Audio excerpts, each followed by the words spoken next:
আসসালামু আলাইকুম। আমরা ইতোপূর্বে সালোক সংশ্লেষণ সম্পর্কে বিস্তারিত অধ্যয়ন করেছি এবং এর প্রক্রিয়াটা গভীরভাবে জানার চেষ্টা করেছি। আজকে তারই সিকুয়েল শ্বসন বা রেসপিরেশন সম্পর্কে বিস্তারিত অধ্যয়ন করব এবং পাঠ্যপুস্তকের প্রতিটা লাইন বিস্তরভাবে জানার চেষ্টা করব। যারা এই ভিডিওটা দেখছো অবশ্যই একটা খাতা বা নোট সাথে নিয়ে বসবে যেন গুরুত্বপূর্ণ জায়গাগুলো নোট করতে পারো এবং পরীক্ষার আগে তা দ্রুত রিভাইজ দিতে পারো। তো শুরু করছি। প্রথমত অধ্যায় শ্বসন বা রেসপিরেশন বলতেই আমাদের মধ্যে একটা শ্বাস-প্রশ্বাসজনিত ধারণা চলে আসে। সত্য বলতে এটাই। কিন্তু জীববিজ্ঞানের ভাষায় শ্বসন মূলত শক্তি উৎপাদনের একটা প্রক্রিয়া। যে শক্তি উৎপাদনের সহায়ক হিসেবে অক্সিজেন এবং উপজাত বা বর্জ্য হিসেবে কার্বন ডাই অক্সাইডের প্রয়োজন হয়। তাহলে এটি সম্পর্কে আমরা এখন বিস্তারিত পড়া শুরু করি। দেখো, প্রতিটি জীবন্ত কোষে দিবারাত্রি 24 ঘন্টায় শ্বসন প্রক্রিয়া চলে, কারণ জীবের বিপাক, বৃদ্ধি, চলন, জনন এবং শারীরবৃত্তীয় বিভিন্ন কাজ পরিচালনার জন্য প্রতিনিয়ত শক্তির প্রয়োজন হয়। জীবদেহে সঞ্চিত খাদ্যবস্তু জারণের মাধ্যমে প্রয়োজনীয় শক্তি তৈরি হয়। জীবকোষে জটিল যৌগ হিসেবে খাদ্য সঞ্চিত থাকে এবং রাসায়নিক শক্তিরূপে খাদ্যের রাসায়নিক শক্তিরূপে জমা থাকে। বিভিন্ন এনজাইমের প্রভাবে এসব যৌগ জারিত হলে ধাপে ধাপে স্থিতিশক্তি পরিবর্তিত হয়ে গতিশক্তি নির্গত হয়। অর্থাৎ এটিপি হচ্ছে সেই কাঙ্ক্ষিত গতিশক্তি। যে জৈব রাসায়নিক প্রক্রিয়ায় এনজাইম নিয়ন্ত্রিত অবস্থায় জীবকোষের অভ্যন্তরে জটিল জৈব যৌগ জারণের মাধ্যমে শক্তি নির্গত হয় তাকে শ্বসন বলে।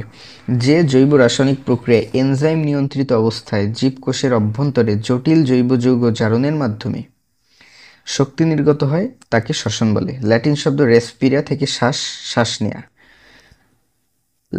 রেসপিরেশন একটা ল্যাটিন শব্দ, আমরা এটা জেনে রাখলাম। ভবিষ্যতে কখনো কোনো প্রশ্নে আসলে আমরা অবশ্যই অ্যান্সার দিতে পারবো যে রেসপিরেশন একটা ল্যাটিন শব্দ। অধিকাংশ শব্দই কিন্তু ল্যাটিন, তাই আমাদের খুব বেশি অসুবিধা হয় না। গ্রিক শব্দ কিংবা ফার্সি শব্দ খুবই কম। সাধারণত শ্বসন প্রক্রিয়ায় কোষস্থ শর্করা অক্সিজেনের সাহায্যে জারিত হয়, কার্বন ডাই অক্সাইড এবং পানি তৈরি করে। এ প্রক্রিয়ায় রাসায়নিক শক্তি গতিশক্তি রূপে মুক্ত হয়, এটিপি উৎপন্ন করে। তাই শর্করাই হলো শক্তির প্রধান উৎস। তাহলে শ্বসনের সাধারণ রাসায়নিক বিক্রিয়াটা কেমন হবে এটা আমরা নবম দশম শ্রেণীতেই জেনে এসেছি, তাই এটা আমাদের দেখার খুব বেশি দরকার নেই। কিন্তু এখানে একটু সংযোজন হচ্ছে 38টা এডিপি এর সাথে 38টা ইনঅর্গানিক ফসফেট, যেটা যুক্ত করলে 38টা এটিপি তৈরি হয়েছে। এবং টোটাল যে জিনিসটা মনে রাখতেই হবে যে শ্বসনের মাধ্যমে সর্বমোট 686 কিলো ক্যালোরি শক্তি বা তাপ উৎপন্ন হয়। তাহলে দেখা যাচ্ছে 1 অণু গ্লুকোজের সাথে 6 অণু অক্সিজেন এবং 6 অণু পানি থেকে টোটাল 6টা কার্বন ডাই অক্সাইড এবং 12 অণু পানি উৎপন্ন হচ্ছে। সেই সাথে 38টা এটিপি, যেটি থেকে 686 কিলো ক্যালোরি আমরা পাই। শ্বসন প্রক্রিয়ায় যে পরিমাণ শক্তি তৈরি হয় তার প্রায় 45% তাপ শক্তিতে পরিণত হয়। বাকি 55% এটিপি হিসেবে কোষে উপস্থিত থাকে।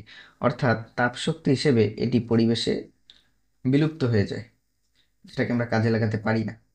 বাকি যে 55% আছে সেটাকে আমরা এটিপিতে তৈরি করি, এটিপিতে জমা করি। তবে অনেকে বলেছে যে 40%ই মাত্র আমরা এটিপিতে জমা করতে পারি। দুটোই সত্য। সেই হিসেবে প্রাপ্ত শক্তির মোট পরিমাণ মাত্র 380 কিলো ক্যালোরি। খেয়াল করো, উৎপন্ন হওয়ার তাত্ত্বিকভাবে আমাদের হিসাব অনুযায়ী পাওয়ার কথা ছিল 686 কিলো ক্যালোরি, কিন্তু দেহের মানে এটা তৈরিতেই আমাদের প্রায় 40 থেকে 45% শক্তি ব্যয় হয়ে যাচ্ছে। আর কিন্তু দেখো, তাত্ত্বিকভাবে আমাদের পাওয়ার কথা ছিল 686 কিলো ক্যালোরি, কিন্তু 55% এটিপি তৈরি করতে পারায় কার্যকর শক্তি মাত্র 55%, বাকি 40% এটা উৎপাদনে ব্যয় হয়ে যাচ্ছে। তাই আমরা কাঙ্ক্ষিত মানে কাঙ্ক্ষিত শক্তির থেকে অর্ধেক শক্তি পাচ্ছি। কাঙ্ক্ষিত শক্তি যেটা ছিল 686, সেটাকে অর্ধেক করলে আমরা প্রায় 380 কিলো ক্যালোরি পাচ্ছি। এটা অবশ্যই মার্ক করবে। আমরা পাচ্ছি বাস্তবে 380 কিলো ক্যালোরি এক অণু গ্লুকোজ থেকে। 380 কিলো ক্যালোরির শক্তি আমরা পাবো। এটিপিকে জৈবিক মুদ্রা বলা হয়ে থাকে। মুদ্রার ন্যায় দেহের যে কোনো স্থানে তাৎক্ষণিক শক্তি চাহিদা মেটাতে এটিপি ব্যবহৃত হয়। একক সময়ে কোষে সামান্য পরিমাণ এটিপি জমা থাকে, তাই শ্বসনের মাধ্যমে প্রতিনিয়ত এটিপি উৎপন্ন হয়। শ্বসন বন্ধ হলে এটিপি উৎপাদন বন্ধ হয়, কোষ তথা জীবের মৃত্যু ঘটে। এখনো এটিপি প্রায় 10,000 থেকে 12,000 ক্যালোরি শক্তি ধারণ করে। আমরা এখনো গ্লুকোজ থেকে পেয়েছি 38টা এটিপি, আর প্রত্যেকটা এটিপি 10,000 থেকে 12,000 ক্যালোরি শক্তি ধারণ করে। বিশাল ব্যাপার। অর্থাৎ 10 থেকে 12 কিলো ক্যালোরি। সেই হিসেবে গুণিতক করলে 686 কিলো ক্যালোরি আমরা পাই। হিসাব ঠিক আছে। এখন দেখো শ্বসনিক বস্তু বা রেসপিরেটরি সাবস্ট্যান্স। শ্বসন প্রক্রিয়ায় যেসব জৈব যৌগ জারিত হয়ে শক্তি উৎপন্ন হয় সেগুলো হলো শ্বসনিক বস্তু। সাধারণত সরল শর্করা, গ্লুকোজ, ফ্রুক্টোজ শ্বসন প্রক্রিয়ায় ব্যবহৃত হয়। এসব পদার্থের অনুপস্থিতিতে অন্যান্য শর্করা, সুক্রোজ, স্টার্চ প্রভৃতি শ্বসনিক বস্তু হিসেবে শক্তি উৎপাদনে ব্যবহৃত হয়। দেহে শর্করার ঘাটতি দেখা দিলে চর্বি, অ্যামিনো অ্যাসিড, পেপটাইড এবং প্রোটিন প্রভৃতিও শ্বসনিক বস্তু হিসেবে শক্তি যোগান দিতে পারে। জেনে নিলাম, মানে যে কোনো কিছুই শ্বসনিক বস্তু হতে পারে সহজ কথায়। শ্বসন অঙ্গাণু। শ্বসন বলতে প্রধানত কোষীয় শ্বসনকে বোঝায়। জীবের প্রতিটি জীবন্ত কোষে জন্ম থেকে মৃত্যু পর্যন্ত অবিরত শ্বসন প্রক্রিয়া চলে। শ্বসন প্রক্রিয়ার প্রাথমিক পর্যায়ে গ্লুকোজ ভেঙে 2 অণু পাইরুভিক অ্যাসিড উৎপন্ন করে। এ পর্যায়কে গ্লাইকোলাইসিস বলে। গ্লাইকোলাইসিস প্রক্রিয়ার প্রয়োজনীয় এনজাইম, কোএনজাইম কোষের সাইটোপ্লাজমে উপস্থিত থাকে। এজন্য শ্বসনের গ্লাইকোলাইসিস কোষের সাইটোপ্লাজমের সাইটোসিলে সম্পন্ন হয়। প্রশ্ন হচ্ছে, সাইটোপ্লাজমের সাইটোসিলেই কেন গ্লাইকোলাইসিস সম্পন্ন হয়? তার কারণ হচ্ছে, গ্লাইকোলাইসিস করার জন্য যেসব প্রয়োজনীয় এনজাইম এবং কোএনজাইম আছে সেগুলো সবই সাইটোপ্লাজমে উপস্থিত থাকে। সাইটোপ্লাজমের সাইটোসিলে বা ধাত্রে, সাইটোপ্লাজমের ধাত্রে উপস্থিত থাকে, তাই ওখানেই শ্বসনের গ্লাইকোলাইসিস প্রক্রিয়াটা সম্পন্ন হয়। শ্বসনের যে দ্বিতীয় ধাপ বা দ্বিতীয় পর্যায়, সেখানে পাইরুভিক অ্যাসিড থেকে কার্বন অপসারিত হয় এবং অক্সিডেটিভ ফসফোরাইলেশন প্রক্রিয়ার মাধ্যমে H2 এবং এটিপি তৈরি হয়। এ পর্যায়ে সকল এনজাইম, কোএনজাইম, কোফ্যাক্টর মাইটোকন্ড্রিয়ায় উপস্থিত থাকে। মাইটোকন্ড্রিয়ার অভ্যন্তরে শ্বসনের অ্যাক্টিভ অ্যাসিটিক অ্যাসিড তৈরি, ক্রেবস চক্র ও প্রান্তীয় জারণ সম্পন্ন হয়।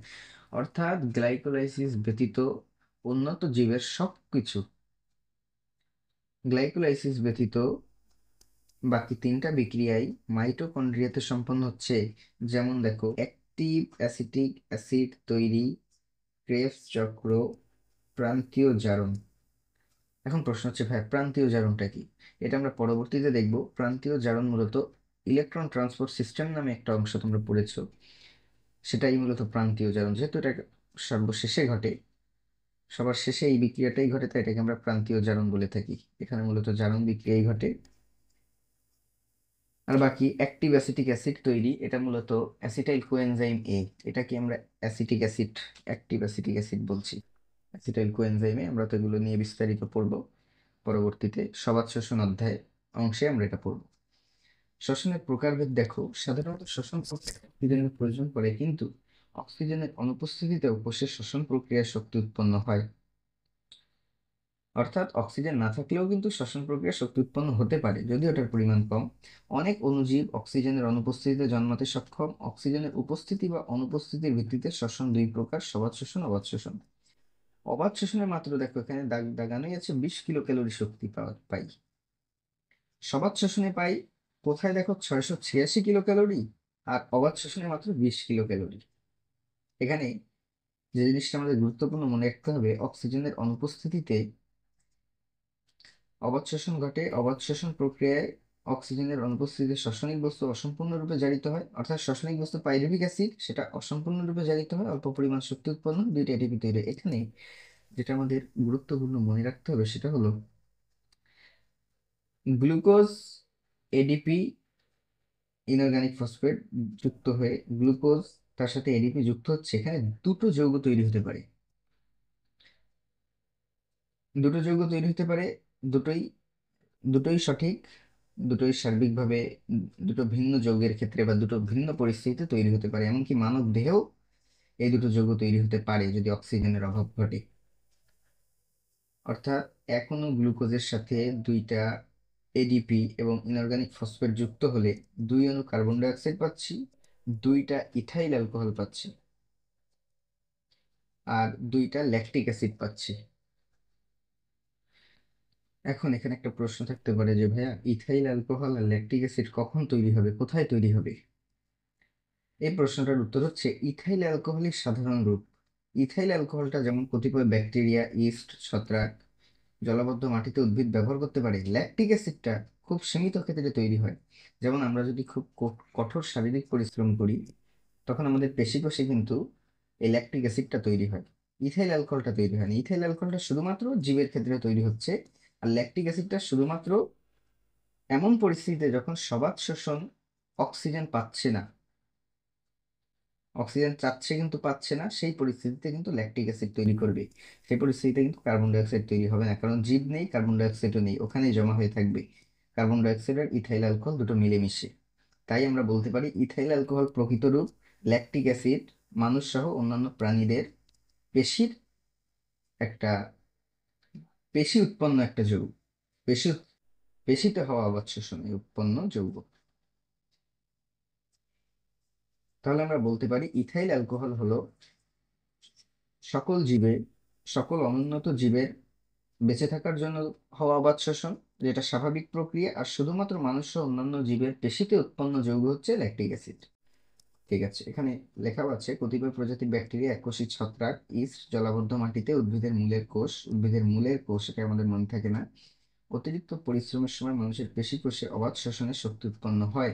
পেশি কোষে অবাধ শোষণে ল্যাকটিক অ্যাসিড উৎপন্ন হয়, পেশি কোষে শুধুমাত্র ল্যাকটিক অ্যাসিড। তো আমরা এটা লিখে রাখি পেশি কোষে। এবার দেখো, এবার সবাত শ্বসনের ধাপগুলো আমরা জানবো। দেখো, প্রথমে গ্লাইকোলাইসিস, যেটা সবাত এবং অবাত উভয় প্রকার শ্বসনের প্রথম ধাপ আমরা জানি, সেটা আমরা এখন অধ্যয়ন শুরু করবো। যে জৈব রাসায়নিক প্রক্রিয়ায় মুক্ত অক্সিজেন ব্যবহৃত হয়ে রাসায়নিক বস্তু সম্পূর্ণরূপে জারণের মাধ্যমে শক্তি মুক্ত করে তাকে সবাত শোষণ বলে। সবাত শোষণে সাধারণত গ্লুকোজ জারিত হয়ে কার্বন ডাইঅক্সাইড পানি উৎপন্ন করে বিপুল পরিমাণ শক্তি মুক্ত হয়। এই বিক্রিয়াটা আমরা জানি। দেখা, সবাত শ্বসনের শর্করা জারণ শক্তি উৎপাদনের কাজটি প্রধানত চারটি পর্যায়ে সম্পন্ন হয়: গ্লাইকোলাইসিস, পাইরুভিক অ্যাসিড সক্রিয়করণ অর্থাৎ অ্যাসিটাইল কোএনজাইম সৃষ্টি, আরেকটা হচ্ছে ক্রেবস চক্র, আর প্রান্তীয়করণ বা অক্সিডেটিভ ফসফোরাইলেশন প্রক্রিয়া। খুবই গুরুত্বপূর্ণ, এই চারটা প্রক্রিয়া অত্যন্ত গুরুত্বপূর্ণ, আমরা খুব মন দিয়ে এগুলো শিখবো। প্রথমেই প্রকৃত কোষী জীবে গ্লাইকোলাইসিস ছাড়া বাকি তিনটি পর্যায়ে মাইটোকন্ড্রিয়াতে সম্পন্ন হয়, এজন্য মাইটোকন্ড্রিয়াকে জৈবিক শক্তিঘর বলে। আর আদিকোষী জীবে কোনো অঙ্গাণু না থাকায় সকল ধাপ সাইটোপ্লাজমে ঘটে। মানে অনুন্নত যে জীবগুলো আছে সেগুলোতে সাইটোপ্লাজম শুরু, ওটাই শেষ। এবার গ্লাইকোলাইসিস শ্বসনের যে পর্যায়ে গ্লুকোজ কতিপয় এনজাইমের ধারাবাহিক কার্যকারিতায় ভেঙে 3 কার্বন বিশিষ্ট 2 অণু পাইরুভিক অ্যাসিড উৎপন্ন করে তাকে গ্লাইকোলাইসিস বলে, অর্থাৎ পাইরুভিক অ্যাসিড তৈরি হওয়াটাই গ্লাইকোলাইসিস। এ ধাপ উচ্চ শ্রেণী ও নিম্ন শ্রেণীর জীবের ক্ষেত্রে একটি সাধারণ বা কমন ধাপ। হুম, মেনে নিলাম। গ্লাইকোলাইসিস প্রক্রিয়া কোষের সাইটোপ্লাজমের সাইটোসেলে সম্পন্ন হয়। এখানে বিক্রিয়ার সকল এনজাইম থাকে। গ্লাইকোলাইসিসের বিক্রিয়া সমূহ মানে আবিষ্কার করেছেন জর্জ এমডেল, ওটো মেরশহফ, জ্যাকব কে পার্নাস, অর্থাৎ এমডেল, মায়েরহফ এবং জ্যাকব পার্নাস। এমডেনের ই, মেয়েরহফ এর এম এবং পার্নাসের পি, এই তিনটা অক্ষর মিলিত হয়ে ইএমপি পাথওয়ে নামকরণ করা হয়েছে। খুবই গুরুত্বপূর্ণ, মনে রাখতে হবে গ্লাইকোলাইসিসকেই ইএমপি পাথওয়ে বলে। ইএমপি পাথওয়ে যা, গ্লাইকোলাইসিস তাই। তাহলে প্রশ্ন আসতে পারে ইএমপি পাথওয়ে বলতে কি বুঝো? সরাসরি সংজ্ঞা দিয়ে দিবে, শ্বসনের যে পর্যায়ে গ্লুকোজ কতিপয় এনজাইমের প্রভাবে ভেঙে পাইরুভিক অ্যাসিড তৈরি করে সেটাই ইএমপি পাথওয়ে, অথবা গ্লাইকোলাইসিসের অপর নাম ইএমপি পাথওয়ে। আচ্ছা, এখানে বিক্রিয়াতে আমরা দেখতে পাচ্ছি গ্লুকোজের সাথে 2 অণু এটিপি এবং 4টা এডিপি এবং 4টা ফসফেট এবং 2টা এনএডি, এগুলো সংযুক্ত হয়ে 2 অণু পাইরুভিক অ্যাসিড, 4টা ATP, NADH plus H plus, 2টা এডিপি এবং ইনঅর্গানিক ফসফেট তৈরি হচ্ছে। বিক্রিয়াটা আমরা ধাপে ধাপেই দেখবো। এখন বিক্রিয়াটা দেখতে অনেক জটিল মনে হচ্ছে, কিন্তু আমরা এক্ষুনি ধাপে ধাপে এটা ক্লিয়ার করে ফেলবো।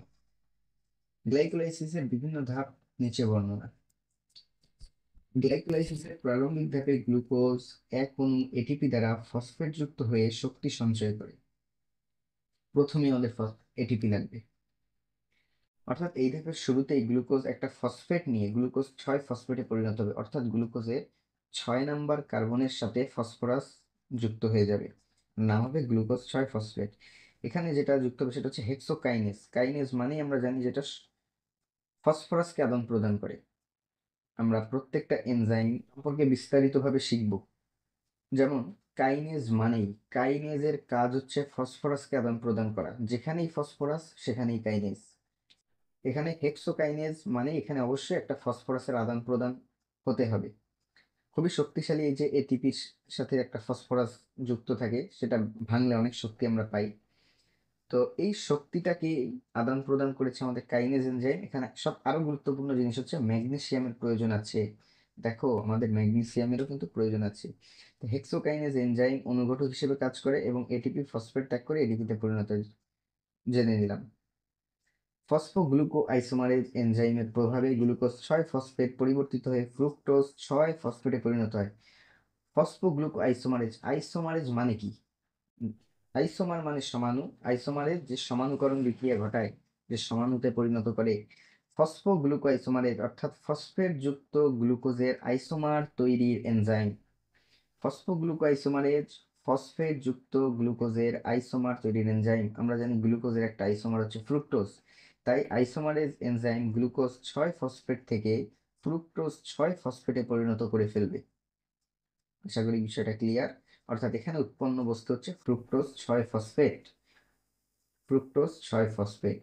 এরপরে ম্যাগনেসিয়াম আয়নের উপস্থিতিতে ফসফোফ্রুক্টোকাইনেজের এনজাইমে ওই ফ্রুক্টোজ 6 ফসফেট আর এক অণু এটিপি দ্বারা ফসফেট যুক্ত করে ফ্রুক্টোজ 1,6 বিসফসফেটে পরিণত হবে। এ সময় এটিপি হতে এডিপি উৎপন্ন হবে। অর্থাৎ এই যে ফ্রুক্টোজ 6 ফসফেটটা আমরা পেয়েছি, এটা ম্যাগনেসিয়াম আয়নের উপস্থিতিতে আরো একটা ফসফেট গ্রহণ করবে। অর্থাৎ ম্যাগনেসিয়াম লাগবে ফসফেট গ্রহণের জন্য। আরেকটা জিনিস কাইনেজ, তাই না? ফসফেট যুক্ত হতে গেলে অবশ্যই আমাদের কাইনেজ লাগবে। আর বিসফসফেট মানে দুটো ফসফেট, একটা ফসফেট থেকে দুটো হয়েছে তাই নাম হয়েছে বিসফসফেট। তাহলে ফ্রুক্টোজ 6 ফসফেট থেকে ফ্রুক্টোজ 1,6 বিসফসফেট তৈরির প্রক্রিয়াই হচ্ছে 3 নম্বর প্রক্রিয়া। তাহলে ফ্রুক্টোজ 6 ফসফেট থেকে ফ্রুক্টোজ 1,6 বিসফসফেট তৈরিতে ফসফোফ্রুক্টোকাইনেজ এবং ম্যাগনেসিয়াম কাজ করছে এবং ফসফেটটা যুক্ত হচ্ছে ফ্রুক্টোজের 1 নম্বর কার্বনের সাথে, তাই নাম হচ্ছে ফ্রুক্টোজ 1,6 বিসফসফেট। এবার ফ্রুক্টোজ 1,6 বিসফসফেট অ্যালডোলেজ এনজাইমের কার্যকারিতায় ফ্রুক্টোজ 1,6 বিসফসফেট অথবা অ্যালডোলেজ এনজাইমের প্রভাবে ভেঙে 3 কার্বন বিশিষ্ট গ্লিসারলডিহাইড 3,3 ফসফেট ডাইহাইড্রক্সি অ্যাসিটন ফসফেট উৎপন্ন করে। ডাইহাইড্রক্সি অ্যাসিটন ফসফোট্রায়োজ আইসোমারেজ এনজাইমের প্রভাবে পরিবর্তিত হয়ে 3 ফসফোগ্লিসারলডিহাইডে পরিণত হয়, ফলে 2 অণু 3 ফসফোগ্লিসারলডিহাইড পাওয়া যায়। এবার দেখো, ফ্রুক্টোজ 1,6 বিসফসফেট যেটা পেলাম সেটা অ্যালডোলেজ এনজাইমের প্রভাবে ভেঙে 3 কার্বন বিশিষ্ট গ্লিসারলডিহাইড 3 ফসফেট এবং ডাইহাইড্রক্সি অ্যাসিটন ফসফেটে পরিণত হবে। এখন কথা হচ্ছে এই অ্যালডোলেজ, এই এনজাইমটা কি? অ্যালডোলেজ আমাদের বইয়ে বলতে গেলে অ্যালডোলেজের এই একটাই কাজ, ফ্রুক্টোজ 1,6 বিসফসফেট থেকে 3 ফসফোগ্লিসারলডিহাইড এবং ডাইহাইড্রক্সি অ্যাসিটন ফসফেট। এর বাইরে অ্যালডোলেজের কিন্তু কোনো, এই একটা কাজের জন্যই এই এনজাইমটা এসেছে। এর বাইরে আর তো কোনো কাজ আমি এই বই অন্তত দেখিনি। তবে আরেকটা কাজ আছে, অ্যালডোলেজ এনজাইমটা যদি রক্তে মানুষের বেশি থাকে, ধারণা করে নিতে হবে তার যকৃৎ ক্ষতিগ্রস্ত, যকৃৎ বা পেশি উভয় ক্ষতিগ্রস্ত থাকলে অ্যালডোলেজ এনজাইমটা রক্তে বেড়ে যেতে পারে। সাধারণত যকৃতের সমস্যা নির্ণয়ে এই অ্যালডোলেজ এনজাইমটা পরীক্ষা খুবই কার্যকর। কিন্তু আমাদের বইয়ে অন্তত উদ্ভিদ সংক্রান্ত বিষয় অ্যালডোলেজের কাজ এটুকুই, সেটা হচ্ছে ফ্রুক্টোজ 1,6 বিসফসফেট থেকে দুটো 3 কার্বন বিশিষ্ট যৌগতে ভাগ করে ফেলা। সেটা হচ্ছে একটা 3 ফসফোগ্লিসারলডিহাইড আর একটা হচ্ছে ডাইহাইড্রোক্সি অ্যাসিটন ফসফেট। কিন্তু এই ডাইহাইড্রোক্সি অ্যাসিটন ফসফেট আবার আইসোমারেজ এনজাইমের ক্রিয়ায়, ফসফোট্রায়োজ আইসোমারেজ এনজাইমের ক্রিয়ায় দেখো, ফসফোট্রায়োজ আইসোমারেজ এনজাইম। আইসোমারেজ মানেই আইসোমারেজ মানে একটা উভমুখী বিক্রিয়া। আইসোমারেজ মানেই সেখানে সমাণু তৈরি হচ্ছে। তাই ডাইহাইড্রোক্সি অ্যাসিটন ফসফেটের একটা সমাণু কিন্তু ফসফোগ্লিসারলডিহাইড। তাই ডাইহাইড্রোক্সি অ্যাসিটন ফসফেট থেকে 3 ফসফোগ্লিসারলডিহাইডেই পরিণত হয়ে যাচ্ছে প্রায় সাথে সাথে বলতে গেলে। অর্থাৎ আমরা এখানে কার্যকর যৌগ একটাই পাচ্ছি, সেটা হচ্ছে 3 ফসফোগ্লিসারলডিহাইড। আমরা কার্যকর যৌগ একটাই পাচ্ছি, 3-ফসফোগ্লিসারলডিহাইড। অর্থাৎ দেখা যাচ্ছে যে ফ্রুক্টোজ 1,6-বিসফসফেট অ্যালডোলেজের মাধ্যমে ভেঙে ডাইহাইড্রোক্সি অ্যাসিটন এবং 3-ফসফোগ্লিসারলডিহাইড তৈরি করেছে। ডাইহাইড্রোক্সি অ্যাসিটন আবার 3-ফসফোগ্লিসারলডিহাইডে পরিণত হচ্ছে। 2 অণু 3-ফসফোগ্লিসারলডিহাইড পেয়ে গেছি আমরা 4 নম্বর ধাপে। এবার 5 নম্বর ধাপটা আমরা দেখি। এনএডি প্লাসের উপস্থিতিতে ফসফোগ্লিসারলডিহাইড ডিহাইড্রোজিনেজ এনজাইমের প্রভাবে 3-ফসফোগ্লিসারলডিহাইড 1 অণু অজৈব ফসফেট যুক্ত হয়ে 1,3-বিসফসফোগ্লিসারিক অ্যাসিডে পরিণত হয়। এ সময় এনএডি প্লাস বিজারিত হয়ে এনএডিএইচ প্লাস এইচ প্লাস উৎপন্ন করে এবং এখনো পানি যুক্ত হয়। অর্থাৎ এনএডি এর উপস্থিতি লাগবে, বাদ দিলাম, এনএডি কোষে আছে ধরে নিচ্ছি। ফসফোগ্লিসারলের ডিহাইড্রোজিনেজ এনজাইম অর্থাৎ হাইড্রোজেনকে এদিক সেদিক করবে, হাইড্রোজেনকে সরিয়ে ফেলবে। ফসফোগ্লিসারলডিহাইড ডিহাইড্রোজেনেজ অর্থাৎ ফসফোগ্লিসারলডিহাইড থেকে হাইড্রোজেনকে সরিয়ে ফেলবে এমন এনজাইমের প্রভাবে 3-ফসফোগ্লিসারলডিহাইডে 1 অণু অজৈব ফসফেট যুক্ত হবে। তো ডিহাইড্রোজিনেসের প্রভাবে কি হয়েছে? গ্লিসারলডিহাইড ফসফোগ্লিসারিক অ্যাসিডে পরিণত হয়েছে। ডিহাইড্রোজিনেস এনজাইমের প্রভাবে ফসফোগ্লিসারলডিহাইড ফসফোগ্লিসারিক অ্যাসিডে পরিণত হয়েছে। এখন কথা হচ্ছে এখানে ফসফেট যুক্ত হচ্ছে, কিন্তু এখানে কি কাইনেজ এনজাইমের প্রয়োজনীয়তা নেই? খুব সম্ভবত এখানে কাইনেজের খুব একটা প্রয়োজনীয়তা নেই। তার কারণ হচ্ছে হাইড্রোজেন অপসারণের মাধ্যমেই এখানে ফসফেটটা যুক্ত হতে পেরেছে। এখানে কাইনেজের দরকার তো খুব একটা দেখছি না, বাস্তবে নেই, এ কারণে বোধহয় দেয়নি। তো এনএডি এর উপস্থিতি থাকলে হাইড্রোজেনটা অপসারণ সহজ, কারণ এনএডি ওখান থেকে হাইড্রোজেনটা টেনে নিতে পারে, যেটা ফসফোগ্লিসারলডিহাইড ডিহাইড্রোজেনেস এনজাইম সহায়তা করবে। সেক্ষেত্রে হাইড্রোজেন অপসারণ হওয়ার পরে সেটা পরিণত হবে 1,3-বিসফসফোগ্লিসারিক অ্যাসিডে। অবশ্যই ফসফেট লাগবে, যেহেতু বিসফসফোগ্লিসারিক অ্যাসিড পরিণত হয়েছে। এই ফসফেটটা সাধারণত কোষ থেকেই আসবে, তাতে কোনো সন্দেহ নেই। এটা এটিপি থেকে না, এটা কোষ থেকেই আসবে।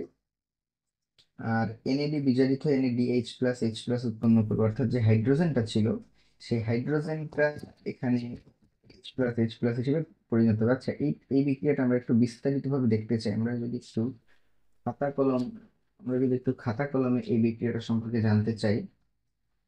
এটা হচ্ছে প্রথমত এখানে বলা হয়েছে, প্রথমত এখানে দেখো 3-ফসফোগ্লিসারলডিহাইড,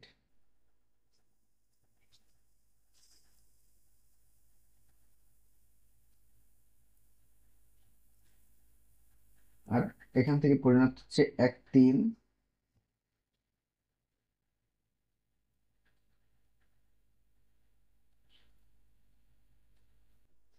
গ্লিসারিক অ্যাসিডে। তাহলে এটার আমরা একটু গাঠনিক সংকেত না, সাধারণ সংকেত জানলেই হবে, তো বেশি দরকার নেই। ফসফোগ্লিসারলডিহাইডের সংকেতটা ছিল হচ্ছে প্রথমত ফসফোগ্লিসারলডিহাইড, গ্লিসারলডিহাইড অর্থাৎ শেষ হচ্ছে অ্যালডিহাইড, সিওএইচ, সিওএইচ, সিএইচওএইচ, CH2OPO3H, যদি অ্যাসিডটা 3-ফসফোগ্লিসারলডিহাইড। এবার 1,3-বিসফসফোগ্লিসারিক অ্যাসিড। এবার 1,3-বিসফসফোগ্লিসারিক অ্যাসিডটা দেখি আমরা। সেক্ষেত্রে যৌগটাতে একটু পরিবর্তন হচ্ছে, সেখানে এই হাইড্রোজেনটা অপসারিত হবে। এই হাইড্রোজেনটা অপসারণ হয়ে গেলেই আরেকটা ফসফেট যৌগ এখানে এসে পরিণত হবে। এই যে ফসফেট যৌগ অংশটুকু, এইটা আবার এখানে এসে বিসফসফোগ্লিসারিক অ্যাসিডে পরিণত হবে। অর্থাৎ প্রথম কার্বন এটা কিন্তু কার্যকরী মূলক 2 নাম্বার 3 নাম্বার। 3-ফসফোগ্লিসারিক অ্যাসিড অর্থাৎ ফসফরাস জনিত যে যৌগটা সেটা হচ্ছে 3 নাম্বার কার্বনের সাথে। এবার 1 নাম্বার কার্বনে আমাদেরকে যুক্ত করতে হবে আরেকটা ফসফেট যুক্ত যৌগ, অর্থাৎ COPO3H। বাকিগুলো একই থাকবে, CHOH, CH2OPO3H। অর্থাৎ এখানে আমরা দেখতে পাচ্ছি একটা মাত্র হাইড্রোজেনের আদান প্রদান ঘটেছে।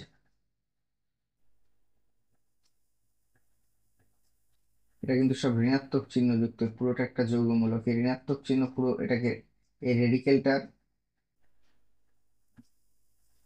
এখানে প্রশ্ন আসতে পারে এই ঋণাত্মক চিহ্নটা কি? এই ঋণাত্মক চিহ্ন এই PO3H এই পুরো রেডিকেলটার অস্তিত্ব প্রমাণ করছে, অর্থাৎ শুধু হাইড্রোজেনের কোনো অস্তিত্ব নেই, সম্পূর্ণটা মিলে একটা কিন্তু রেডিকেল, এটা প্রমাণিত। যেখানে বলতে পারবে না যে PO3 এর সাথে একটা হাইড্রোজেন যুক্ত হচ্ছে, না, PO3H তিনটা মিলেই এটা পরমাণু, এটা একটা রেডিকেল, কারণ আমরা যৌগমূলক শিখেছি না সেটা। তাহলে এখানে অক্সিজেনও যুক্ত হচ্ছিল। তাহলে এই যৌগটা একটু ভুল হতে পারে, একবার একটু দেখি। CO3H, হ্যাঁ C, যেহেতু এটা একটা গ্লিসারিক অ্যাসিড তাহলে অবশ্যই C, H এর জায়গাটায় PO3H হবে, অর্থাৎ এখানে একটা অক্সিজেন যুক্ত হচ্ছে। বাকি CHOH, CH2O, PO3H, অর্থাৎ CO3 এখানে হাইড্রোজেনের পরিবর্তে এখানে এসেছে একটা ফসফরাস যৌগ 1 নম্বর কার্বনে, এবং 3 নম্বর কার্বন তো আগে থেকেই ছিল, অর্থাৎ আমরা দেখতে পাচ্ছি এখানে হাইড্রোজেনের অপসারণ ঘটেছে, হাইড্রোজেনের অপসারণে নতুন একটা ফসফরাস এসে যুক্ত হয়েছে। এই কারণে অ্যাক্টিন বিসফসফোগ্লিসারাইড, এটা ডিহাইড্রোজেনেস এনজাইমের কার্যকারিতায় নাম দিয়েছে ফসফোগ্লিসারালডিহাইড ডিহাইড্রোজেনেস এনজাইম, তাই না? দেখো, ফসফোগ্লিসারালডিহাইড ডিহাইড্রোজেনেস এনজাইম। এই এনজাইমের প্রভাবে 3 ফসফোগ্লিসারালডিহাইড, এখনো অজৈব ফসফেট অবশ্যই নিতে হবে এখানে, অজৈব ফসফেট অবশ্যই লাগবে, তাহলে ফসফরাস যৌগটা হবে কিভাবে? তাই একটা অজৈব ফসফেট নিয়ে অ্যাক্টিন বিসফসফোগ্লিসারিক অ্যাসিডে পরিণত হয়, এই সময় NAD প্লাস বিজারিত হয়ে NADH প্লাস H প্লাস উৎপন্ন করে। এই যে হাইড্রোজেনটা অপসারণ হয়ে গেল, এই হাইড্রোজেনটা NAD প্লাস এর সাথে এই হাইড্রোজেনটা যুক্ত হবে, NADH plus plus H plus. এখন প্রশ্ন হচ্ছে যে ভাইয়া কিন্তু তো 2টা হাইড্রোজেন লেগেছে, তাই না? দুটো হাইড্রোজেন আমাদেরকে লেগেছে যাতে NADH প্লাস H প্লাস উৎপন্ন হতে পারে, তাহলে এই দুটো হাইড্রোজেন কোথা থেকে?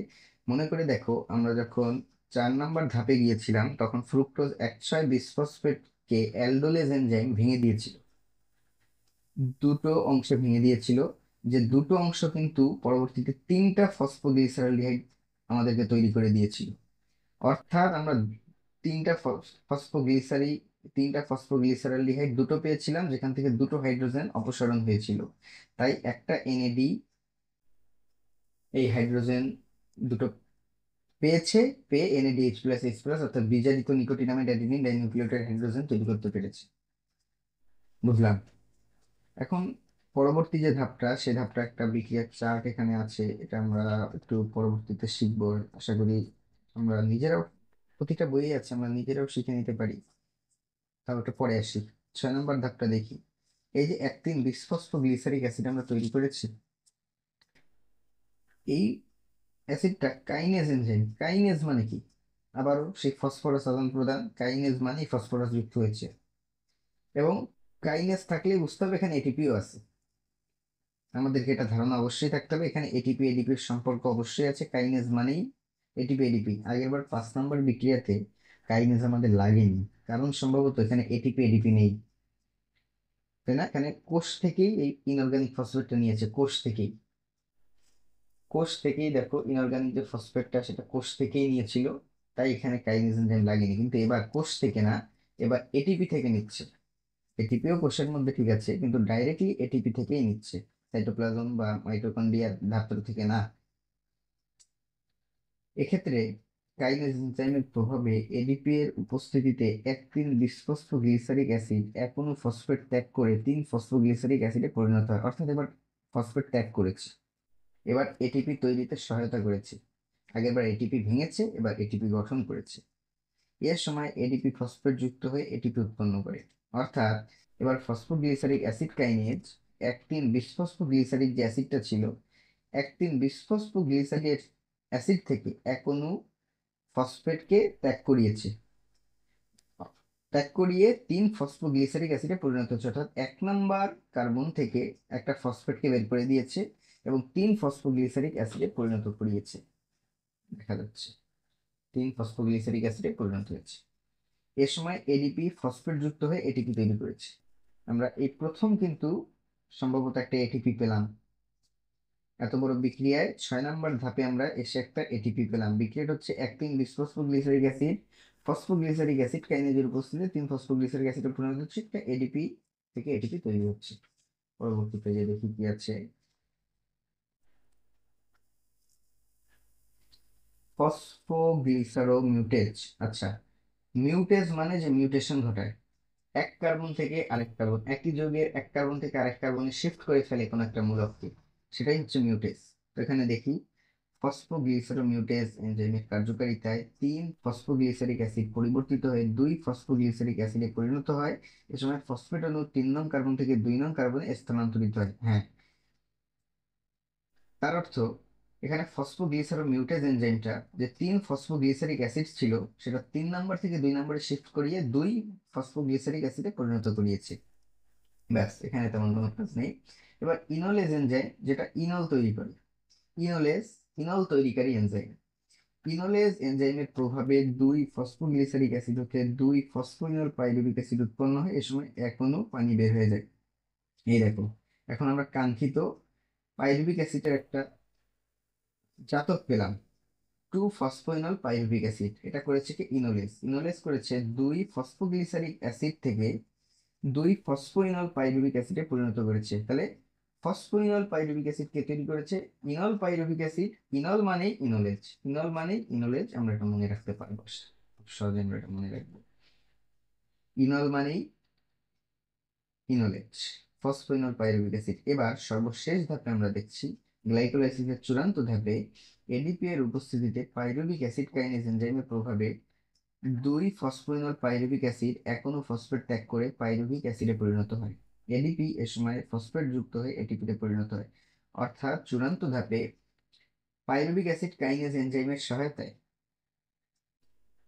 2 ফসফোইনল পাইরুভিক অ্যাসিড এখনো ফসফেট এবার ত্যাগ করে। আগের বারও ত্যাগ করেছিল, যেটা আমরা পড়েছিলাম 6 নম্বর ধাপে। 6 নম্বর ধাপে ত্যাগ করেছিল, 6 নম্বর ধাপটাতে। এটা এখন পাচ্ছি আমরা ঠিক শেষ ধাপে, অর্থাৎ 2টা ধাপে আমরা এটিপি পেয়েছি, 2 অণু এটিপি পেয়েছি। একটা ছিল বিসফসফোগ্লিসারিক অ্যাসিডের 6 নম্বর ধাপে, 6 নম্বর ধাপটাতে, আর একটা সর্বশেষ ধাপে 9 নম্বর ধাপে। তো 9 নম্বর ধাপে মূল কাহিনীটা কি হয়েছে, যে 2 ফসফোইনল পাইরুভিক অ্যাসিড কাইনেজ এনজাইম যেটা থাকুক, pyruvic acid kinase, pyruvic acid তৈরির কাইনেজ আর কি, পাইরুভিক অ্যাসিড কাইনেজ এনজাইমের প্রভাবে 2 ফসফোইনল পাইরুভিক অ্যাসিড ফসফেট ত্যাগ করেছে। ওই ফসফেটটা করেছে কি এডিপি নিয়ে এটিপিতে পরিণত হয়েছে। অর্থাৎ সর্বশেষে আমরা পাইরুভিক অ্যাসিড পেলাম। একটা ফসফেট যখন ফসফোইনল পাইরুভিক অ্যাসিড থেকে মুক্ত হলো, তখন পাইরুভিক অ্যাসিড পরিণত হলো, এবং আমরা সাথে সাথে একটা এটিপিও পেলাম। তাহলে এই বিক্রিয়াটা অ্যানালাইসিস প্রক্রিয়া, এই বিক্রিয়াটা যদি আমরা একটু সম্পূর্ণ করে শিখি আর একটু, আচ্ছা এই বিক্রিয়াটা তাহলে আমরা যদি আবার একটু সারাংশ করে দেখে আসি কি কি ঘটলো। প্রথমত আমরা একটু মনে করি যে গ্লাইকোলাইসিসের প্রথম ধাপেই, গ্লাইকোলাইসিসের যে প্রথম ধাপটা ছিল সেখানে কিন্তু এটিপি প্রয়োজন হয়েছিল। প্রথম ধাপে একটা এটিপি লাগছে, সেটা কোষ থেকেই নিয়েছে, ধার নিয়েছে, পরবর্তীতে দুটো দিয়েছে অবশ্যই। তো প্রথমত সে ধার নিয়েছে, ধার নিয়ে গ্লুকোজ থেকে গ্লুকোজ 6 ফসফেট পরিণত করেছে, গ্লুকোজ থেকে গ্লুকোজ 6 ফসফেটে পরিণত করেছে। প্রথমত হেক্সোকাইনেজ এনজাইমের প্রভাবে। দ্বিতীয় ধাপে ফসফোগ্লুকোআইসোমারেজ এনজাইম দিয়ে ফ্রুক্টোজ 6 ফসফেটে পরিণত করেছে, গ্লুকোজ 6 ফসফেট থেকে ফ্রুক্টোজ 6 ফসফেটে তৈরি করেছে। এবার 3 নম্বর ধাপে ফ্রুক্টোজ 6 ফসফেট ফ্রুক্টোজ 1 বিসফসফেটে পরিণত হচ্ছে। দেখো ফসফেট যুক্ত হয়েছে, তাহলে অবশ্যই এখানে কাইনেজ আছে, মনে রাখতে হবে। অবশ্যই তোমরা সেটা মনে করতে পারছো। গ্লুকোজ 6 ফসফেট থেকে ফ্রুক্টোজ 6 ফসফেট এবং ফ্রুক্টোজ 6 ফসফেট থেকে ফ্রুক্টোজ 1 6 বিসফসফেট, অবশ্যই এখানে কাইনেজ এনজাইম হচ্ছে, সেটা ছিল ফ্রুক্টোকাইনেজ, এবং সেই কাইনেজটা হচ্ছে ফসফোফ্রুক্টোকাইনেজ। এর পরবর্তীতে ফ্রুক্টোজ 1 6 বিসফসফেট অ্যালডোলেজ এনজাইমের প্রভাবে ভেঙে যাচ্ছে। আমরা জেনেছি যে অ্যালডোলেজ এনজাইমের কাজ হচ্ছে একটা না একটা অ্যালডিহাইড সে তৈরি করবে। সাধারণত একটা অ্যালডিহাইড এবং একটা কিটোনের মধ্যে সে দুটো ভাগ করে। এক্ষেত্রে আমরা একটা ভাগে ফসফোগ্লিসারলডিহাইড পাচ্ছি আর একটা ভাগে অ্যাসিটন ফসফেট পাচ্ছি। তাহলে ফ্রুক্টোজ 120 ফসফেট থেকে আমাদের মূল দরকার হচ্ছে একটা অ্যালডিহাইড তৈরি করা, সেটা হচ্ছে 3 ফসফোগ্লিসারলডিহাইড। এটা আমরা তৈরি করতে পারছি। সেই সাথে আরেকটা যৌগ তৈরি হয়ে যাচ্ছে, সেটা হচ্ছে ডাইহাইড্রক্সি অ্যাসিটন ফসফেট। অর্থাৎ আমরা বলতে পারি ফ্রুক্টোজ 120 ফসফেট 3 কার্বন বিশিষ্ট দুটো যৌগে ভাগ হয়ে যাচ্ছে অ্যালডোলেজ এনজাইমের কার্যকারিতায়, একটা অ্যালডিহাইড এবং একটা কিটোন। কিন্তু এই যে ডাইহাইড্রক্সি অ্যাসিটন ফসফেট আছে, সেটা ফসফোট্রায়োজ আইসোমারেজ এনজাইমের প্রভাবে, অর্থাৎ সহজ কথায় আইসোমারেজ এনজাইমের মাধ্যমে উভমুখী একটা বিক্রিয়া করে আবার 3 ফসফোগ্লিসারলডিহাইডে পরিণত হচ্ছে। তার মানে আমাদের ফ্রুক্টোজ 120 ফসফেট থেকে 3 ফসফোগ্লিসারলডিহাইড উৎপন্ন হচ্ছে। এবার এই 3 ফসফোগ্লিসারলডিহাইড ডিহাইড্রোজিনেজ এনজাইমের প্রভাবে, ডিহাইড্রোজিনেজ এনজাইমের প্রভাবে একটা হাইড্রোজেনকে অপসারণ করবে, যে হাইড্রোজেনটা NAD নিয়ে NADH+H+ উৎপন্ন করবে। অপরদিকে ওর এই হাইড্রোজেনের জায়গা দখল করবে আরেকটা অজৈব ফসফেট যুক্ত যৌগমূলক, সেটা আমরা কোষ থেকেই পাবো। সেটা করতে আর ATP কে ভাঙতে হয়নি, এবার কোষ থেকেই নিয়েছে। নিয়ে সে 3 ফসফোগ্লিসারলডিহাইডের সাথে একটা ফসফেট যৌগ যুক্ত করে 20 ফসফোগ্লিসারিক অ্যাসিডে পরিণত করেছে, 1,3-20 ফসফোগ্লিসারিক অ্যাসিড। এবার এই 1,3-20 ফসফোগ্লিসারিক অ্যাসিড এটিপি তৈরির উদ্দেশ্যে একটা ফসফেটকে ত্যাগ করে দিয়েছে, সেটা কাইনেজ এনজাইমের সহায়তায়। অর্থাৎ কাইনেজ এনজাইম যেখানে ফসফরাসের আদান প্রদান, সেখানে এডিপি এটিপি এটিপি এডিপি যেখানেই সেখানেই কাইনেজ। তাহলে হিসাব দাঁড়ালো 20 ফসফোগ্লিসারিক অ্যাসিডের প্রভাবে কাইনেজ এনজাইমের সহায়তায় 3 ফসফোগ্লিসারিক অ্যাসিডে পরিণত হয়েছে, অর্থাৎ একটা ফসফেটকে সে ত্যাগ করে দিয়েছে, তাই সেটা ফসফোগ্লিসারিক অ্যাসিড থেকে 3 ফসফোগ্লিসারিক অ্যাসিডে পরিণত হয়েছে। এখানে দেখো ফসফোগ্লিসারলডিহাইড ডিহাইড্রোজিনেজ এনজাইমের প্রভাবে, অর্থাৎ এখানে দেখো ফসফোগ্লিসারলডিহাইড থেকে একটা হাইড্রোজেন অপসারিত হচ্ছে, ওই হাইড্রোজেনটা NAD যুক্ত হয়ে NADH+H+ এ পরিণত হচ্ছে, মেনে নিচ্ছি। এবার ওই হাইড্রোজেনের জায়গা দখল করেছে একটা ফসফরাস যুক্ত যৌগমূলক, যেটা যৌগমূলক 1,3-20 ফসফোগ্লিসারলডিহাইড তৈরি করার কথা, কিন্তু এখানে ডিহাইড্রোজিনেস এনজাইমের প্রভাবের কারণে অ্যাসিড তৈরি হয়ে যাচ্ছে। ডিহাইড্রোজিনেস এনজাইম সাধারণত আমরা জানি, যখন আমরা জৈব যৌগ পড়বো তখন আমরা এই জিনিসটা খুব ভালোভাবে দেখবো যে হাইড্রোজেন অপসারণের মাধ্যমে অ্যাসিডে পরিণত হয়। অর্থাৎ এখানে দেখো 1,3-20 ফসফোগ্লিসারিক অ্যাসিডে পরিণত হয়ে যাচ্ছে ডিহাইড্রোজিনেস এনজাইমের কার্যকারিতায়। 3 ফসফোগ্লিসারলডিহাইড থেকে 1,3-20 ফসফোগ্লিসারিক অ্যাসিড আমরা পেয়েছি। এখন আমাদের করতে হবে কি, ফসফোগ্লিসারিক অ্যাসিডে পরিণত করতে হবে। অর্থাৎ এখান থেকে একটা ফসফেটকে সরাতে হবে, তাহলে আমাদের কাইনেজকে লাগবে। সেটাই দেখো, কাইনেজ এনজাইমের প্রভাবে এডিপি এর উপস্থিতিতে 20 ফসফোগ্লিসারিক অ্যাসিড কোনো ফসফেট ত্যাগ করে ফসফোগ্লিসারিক অ্যাসিডে পরিণত হয়। এ সময় এডিপি ফসফেট যুক্ত এটিপি উৎপন্ন করে। অর্থাৎ প্রথম ধাপ 6 নম্বরে আমরা এটিপি পেলাম 1 অণু, 3 ফসফোগ্লিসারিক অ্যাসিড। এবার এই ফসফোগ্লিসারিক অ্যাসিডকে মিউটেশনের মাধ্যমে 2 ফসফোগ্লিসারিক অ্যাসিডে পরিণত করতে হবে, কারণ 2 ফসফোগ্লিসারিডে না নিলে আমরা ভাগ করতে পারবো না, কারণ 2 এ না নিলে আমরা সমানভাবে ভাগ করতে পারবো না। তাই ফসফোগ্লিসারোমিউটেজ, যেহেতু ফসফোগ্লিসারিক অ্যাসিড, তাই এই মিউটেজ এনজাইমটার নাম হচ্ছে ফসফোগ্লিসারোমিউটেজ এনজাইম। এর কার্যকারিতায় 3 ফসফোগ্লিসারিক অ্যাসিড পরিবর্তিত হয়ে 2 ফসফোগ্লিসারিক অ্যাসিডে পরিণত হয়। নিলাম। এবার এই ফসফোগ্লিসারিক অ্যাসিডকে আমরা ইনলে পরিণত করব, তাহলে ইনোলেজ এনজাইম লাগবে, যেটা 2 ফসফোগ্লিসারিক অ্যাসিডকে ফসফোইনল পাইরুভিক অ্যাসিডে পরিণত করবে। ইনল যুক্ত গ্লিসারিক অ্যাসিড মানে পাইরুভিক অ্যাসিড। তবে মজার ব্যাপার হলো, এই প্রথম আমরা পাইরুভিক অ্যাসিডের জাতককে পেয়ে গেলাম, 2 ফসফোইনল পাইরুভিক অ্যাসিড। এই ফসফোইনল পাইরুভিক অ্যাসিড থেকে ফসফোইনলকে সরাতে হবে, এই অর্থাৎ ফসফেটকে সরালেই ইনলও সরে যাবে, তাহলে আমাদেরকে কাইনেজ এনজাইম লাগবে। অর্থাৎ সর্বশেষ ধাপে কাইনেজ এনজাইমের কার্যকারিতায় 2 ফসফোইনল পাইরুভিক অ্যাসিড থেকে পাইরুভিক অ্যাসিড তৈরি হলো। যেহেতু ফসফেট সরালাম, অবশ্যই এডিপি থেকে এটিপি তৈরি হলো। এবার আমরা দেখি গ্লাইকোলাইসিস প্রক্রিয়ায় আমরা কি কি পেলাম। 1 অণু গ্লুকোজ থেকে 2 অণু 3 কার্বন বিশিষ্ট পাইরুভিক অ্যাসিড আমরা পেলাম। আমাদের মনে আছে কিনা, আমরা যখন 4 নাম্বার ধাপ পড়ছিলাম, এই 4 নাম্বার ধাপে ফ্রুক্টোজ 120 ফসফেট অ্যালডোলেজের প্রভাবে দুটো ভাগে ভাগ হয়ে গিয়েছিল। এই দুটো ভাগের একটা ছিল ডাইহাইড্রক্সি অ্যাসিটন ফসফেট, এই ডাইহাইড্রক্সি অ্যাসিটোন ফসফেট কিন্তু রূপান্তরিত আবার 3 ফসফোগ্লিসারলডিহাইডে পরিণত হয়েছিল, অর্থাৎ দুটো ফসফোগ্লিসারলডিহাইড ছিল, কিন্তু আমরা পরবর্তী হিসাবগুলো একটা ফসফোগ্লিসারলডিহাইড দিয়ে করেছি, অর্থাৎ আমাদের হিসাবে দুটো দ্বিগুণ করে দিতে হবে 6 নম্বর থেকে, সরি 4 নম্বর থেকে আমাদের দ্বিগুণ করে হিসাব করতে হবে। সেই হিসাবে আমরা গ্লাইকোলাইসিস প্রক্রিয়ায় 2 অণু 3 কার্বন বিশিষ্ট পাইরুভিক অ্যাসিড পেয়েছি। সত্য। এ সময় 2 অণু এটিপি ব্যবহৃত হয়েছে। হ্যাঁ, 2 অণু এটিপি কিভাবে ব্যবহৃত হয়েছে? দেখো, আমাদের 1 নম্বর ধাপে অর্থাৎ বিক্রিয়াটা শুরুই হয়েছে একটা এটিপি দিয়ে, একটা এটিপি গেল। আরেকটা দেখো 3 নম্বর ধাপে, যেখানে ফ্রুক্টোজ 6 ফসফেট থেকে ফ্রুক্টোজ 120 তখন কিন্তু একটা এটিপি ব্যবহার হয়েছে, অর্থাৎ 2টা এটিপি আমরা ব্যবহার হয়েছে, এরপরে কিন্তু আর কোনো এটিপির ব্যবহার নেই। তাই এই কথাটাও সত্য, 2 অণু এটিপি ব্যবহৃত হয়। এবার 4 অণু এটিপি ও 2 অণু NADH প্লাস H প্লাস উৎপন্ন হয়। এখন দেখবো 4 অণু এটিপি কিনা, যেহেতু 4 নম্বর ধাপ থেকে আমরা দ্বিগুণ করব, আর এরপরেই এটিপি গুলো তৈরি হয়েছে, দেখা গেছে 6 নম্বর ধাপে একটা এটিপি আমরা পেয়েছি। দেখো, 6 নম্বর ধাপে একটা এটিপি পেয়েছি, অর্থাৎ দ্বিগুণ করে দিব, অর্থাৎ এখানে 2টা এটিপি।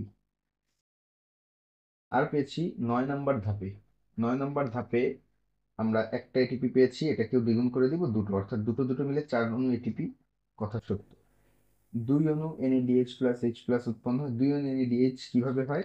দেখো, 4 নম্বর ধাপেরই পরের ধাপে 3 ফসফোগ্লিসারলডিহাইড থেকে আমরা 1,3 বিসফসফোগ্লিসারিক অ্যাসিড তৈরির সময় NAD থেকে NADH প্লাস H প্লাস তৈরি করেছি, অর্থাৎ এটাকেও দ্বিগুণ করব, তাহলে 2 অণু NADH প্লাস H প্লাস আমরা পেয়েছি, অর্থাৎ সবই সঠিক। তাহলে হিসাব করে দেখা যায়, যদি আমরা সব কিছু যোগ বিয়োগ করি, ধার দেনা সব পরিশোধ করি, তাহলে গ্লাইকোলাইসিসের শেষে প্রকৃতপক্ষে মাত্র 2টা এটিপি এবং 2টা NADH প্লাস পাওয়া যায়। খুবই গুরুত্বপূর্ণ, নিট মাত্র 2 অণু এটিপি এবং 2টা NADH প্লাস H প্লাস থেকে যায়। তার অর্থ 4 অণু তৈরি হয়েছে, 2 অণু ধার করে ব্যবহার করার কারণে সেটা এখন পরিশোধ করেছে। এখানে উল্লেখ্য, গ্লাইকোলাইসিসের ধাপের প্রথম, তৃতীয় এবং নবম বিক্রিয়া 3টি একমুখী, অন্যান্য বিক্রিয়া উভমুখী। দেখি প্রথম বিক্রিয়ার একমুখী এটিপি থেকে এডিপি, প্রথম, তৃতীয়, নবম। তৃতীয় বিক্রিয়াটায় এটিপি থেকে এডিপি, আর নবম বিক্রিয়া দেখো এডিপি থেকে এটিপি, এগুলো সব কিন্তু একমুখী। এডিপি এটিপি মানেই একমুখী, অন্যান্য বিক্রিয়াগুলো উভমুখী। ওকে, ঠিক আছে। কারণ এখানে শক্তির আদান প্রদানগুলো একমুখী হচ্ছে, শক্তির এখানে অপচয় হচ্ছে, তাপ শক্তিতে অপচয় হয়ে যাচ্ছে। কাঙ্ক্ষিত শক্তি যখন এডিপি থেকে এটিপি হচ্ছে কিংবা এটিপি থেকে এডিপি হচ্ছে, তখন শক্তির কিছু অংশ অপচয় হয়ে যাচ্ছে, মানে তাপ শক্তি হিসেবে অপচয় হয়ে যাচ্ছে। এবার দেখো গ্লাইকোলাইসিসের গুরুত্ব। গ্লাইকোলাইসিস শক্তি উৎপাদনের একটি গুরুত্বপূর্ণ ধাপ। অবশ্যই গ্লাইকোলাইসিস সকল জীবে সকল প্রকার শ্বসনে গ্লুকোজ জারণের একটা গুরুত্বপূর্ণ পর্যায়। এই পর্যায়টির অনুপস্থিতিতে জীবের শ্বসন ক্রিয়া তথা শক্তি উৎপাদন অসম্ভব। অবশ্যই এক্ষেত্রে সৃষ্ট অন্তর্বর্তী যৌগগুলো বিভিন্ন ধরনের বিপাকে ব্যবহৃত হয়। ওকে, এই পর্যায়ে সৃষ্ট NADH প্লাস H প্লাস অবাধ শোষণে ব্যবহৃত হয়। আচ্ছা, অবাধ শোষণ যদি এরপরে চালায় তাহলে এটা ব্যবহার হবে। সৃষ্ট পাইরুভিক অ্যাসিডের মধ্যে প্রায় 80% শক্তি জমা থাকে, যা ক্রেবস চক্রের সাবস্ট্রেট হিসেবে কাজ করে, অর্থাৎ ক্রেবস চক্রের জ্বালানি হিসেবে কাজ করবে। এটি কোষকলার অন্যতম জ্বালানি শক্তির উৎস হিসেবে কাজ করে। এবার একটা প্রক্রিয়া এখানে দেওয়া আছে, গ্লুকোনিওজেনেসিস, অর্থাৎ আমরা যে গ্লুকোজটা দেহে, এমন পরিস্থিতি হয় যখন দেহে কাঙ্ক্ষিত মাত্রায় গ্লুকোজ থাকবে না, বা এমন পরিস্থিতি হয় যখন গ্লুকোজ ব্যতীত আমাদের অন্য কোনো উপাদান তৈরির প্রয়োজন হতে পারে, অর্থাৎ অন্যান্য কোনো উপাদান থেকে গ্লুকোজ তৈরির প্রক্রিয়া হচ্ছে গ্লুকোনিওজেনেসিস। অর্থাৎ গ্লুকোজেনেসিস, নিও মানে অন্য কোনো উৎস থেকে, অর্থাৎ আমরা জানি শর্করা স্টার্চ থেকে আমরা গ্লুকোজ সহজভাবে পাই, কিন্তু দেহের প্রয়োজনে বা জীবনের প্রয়োজনে বা গ্লুকোজের অভাব দেখা দিলে, শর্করা স্টার্চের অভাব দেখা দিলে অন্যান্য খাদ্য উপাদান যেমন চর্বি কিংবা প্রোটিন থেকে গ্লুকোজ তৈরি হতে পারে, সেটাই হচ্ছে গ্লুকোনিওজেনেসিস। এখানে দেখো, গ্লুকোনিওজেনেসিস হলো গ্লাইকোলাইসিস প্রক্রিয়ার বিপরীত পথে গ্লুকোজ তৈরি হওয়ার প্রক্রিয়া। উদ্ভিদের ক্ষেত্রে রেডি বীজ, সূর্যমুখী বীজ ইত্যাদিতে জমাকৃত তেল গ্লুকোনিওজেনেসিস প্রক্রিয়ায় গ্লুকোজে পরিণত হয়, যা পরবর্তীতে বীজ থেকে অঙ্কুরিত চারার বৃদ্ধিতে ভূমিকা রাখে। এই প্রক্রিয়াটি তুলনামূলকভাবে উদ্ভিদের চেয়ে প্রাণীতে বেশি ঘটে। হ্যাঁ, কারণ আমাদের দেহেই এই গ্লুকোজের ঘাটতিটা প্রায়শই হতে পারে, মহামারী হোক, কোনো দুর্ঘটনা হোক, কিংবা অনেক ক্ষেত্রে দেখা যায় সময় ক্ষুধার্ত থাকতে হয় বা কাজের চাপে খাওয়া হয় না, তখন দেহ কিন্তু এই পথগুলো বেছে নেয়। তো যাই হোক, এরই মধ্য দিয়ে আমাদের গ্লাইকোলাইসিস ধাপটা সম্পূর্ণ হলো। আশা করি গ্লাইকোলাইসিস সম্পর্কে আমাদের ধারণাটা কিছুটা ক্লিয়ার হয়েছে এবং বাকিটা প্র্যাকটিসের মাধ্যমে আমরা পরবর্তীতে ঠিক করে ফেলবো। তো আপাতত এই পর্যন্তই। সকলকে আমার সাথে থাকার জন্য ধন্যবাদ। এর পরবর্তীতে আমরা পাইরুভিক অ্যাসিড সক্রিয়করণ ও ক্রেবস চক্র সম্পর্কে বিস্তারিত জানবো। তো ততক্ষণ অবধি ভালো থাকো। আজকের মতো বিদায়। ধন্যবাদ। আসসালামু আলাইকুম।